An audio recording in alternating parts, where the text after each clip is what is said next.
जो गलत सजाएं दे रहे हैं जजेस, क्या इन्होंने भी बाहर चले जाना है मुल्क से? आप इन पे सिर्फ नजर रखें, सारे नजर रखेंगे ये किधर जाते हैं जजेस, जिनको पता है कि वो गलत सजाएं दे रहे हैं। इनको शर्म भी नहीं आ रही। अल्लाह से तो ये डर नहीं रहे, लेकिन इस दुनिया में तो डरे ना। ये क्या इन्होंने कोई बाहर कोई सोचा हुआ है कि हम भी जहाज पकड़ के चले जाएंगे? याद रखें, एक एक का नाम हम सब जानते हैं। बानी पीटीआई के हकीकी साथी कौन और समझौता करने वाले कौन? अलीमा खान ने पार्टी के अंदर मुज़ाकरात की बात करने वाले लीडरों को खुली छुट्टी दे दी। तोशाखाना केस को बोग्स करार देते हुए मरियम नवाज पर कड़े सवालात और जजेस के फैसलों पर संगीन इंतबाह। क्या तहरीक इंसाफ अब स्टेट मूवमेंट की तरफ बढ़ रही है? जानिए अलीमा खान के इस धुआंधार इंटरव्यू की मुकम्मल तफसीलात। नाजरीन, बानी पीटीआई इमरान खान की हमशीरा अलीमा खान ने रावलपिंडी में मीडिया से गुफ्तगू करते हुए पार्टी के इन रहनुमाओं को सख्त तनकीद का निशाना बनाया है जो हुकूमत के साथ मुज़ाकरात की बात कर रहे हैं। उनका कहना है कि जो लीडर मुज़ाकरात की रट लगा रहे हैं वो ना तो इमरान खान के नजरिए के साथ हैं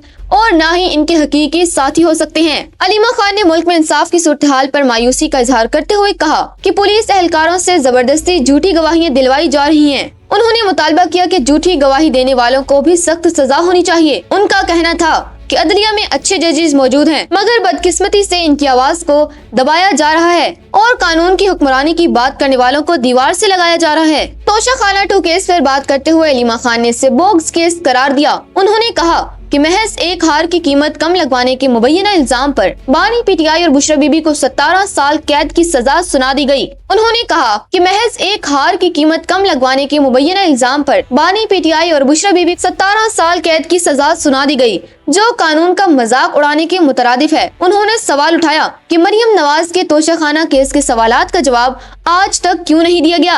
अलीमा खान ने इंकशाफ किया कि बानी पीटीआई को गुज़िश्ता 2.5 सालों में कई बार मुल्क से बाहर जाने की पेशकशी हुई, लेकिन उन्होंने हमेशा मुकदमात का सामना करने को तरजीह दी। उन्होंने बताया कि इमरान खान ने अब खैबर पख्तूनख्वा की क़यादत को स्टेट मूवमेंट का वाज़ेह पैगाम भेज दिया है, क्योंकि वो इस वक्त 90% कौम की नुमाइंदगी कर रहे हैं। उन्होंने बाज़ ATC जजेस के फैसले पर सवाल उठाते हुए कहा कि जो जजेस गलत फैसले देकर बाहर जाने की तैयारी में हैं, कौम इनके नाम हमेशा याद रखेगी। अलीमा खान ने यह भी वाज़ेह किया कि वो मीडिया के नुमाइंदों को बतौर गवाह अदालत में पेश करेंगी ताकि साबित हो सके कि उन्होंने सिर्फ अपने भाई का पैगाम अवाम तक पहुँचाया था।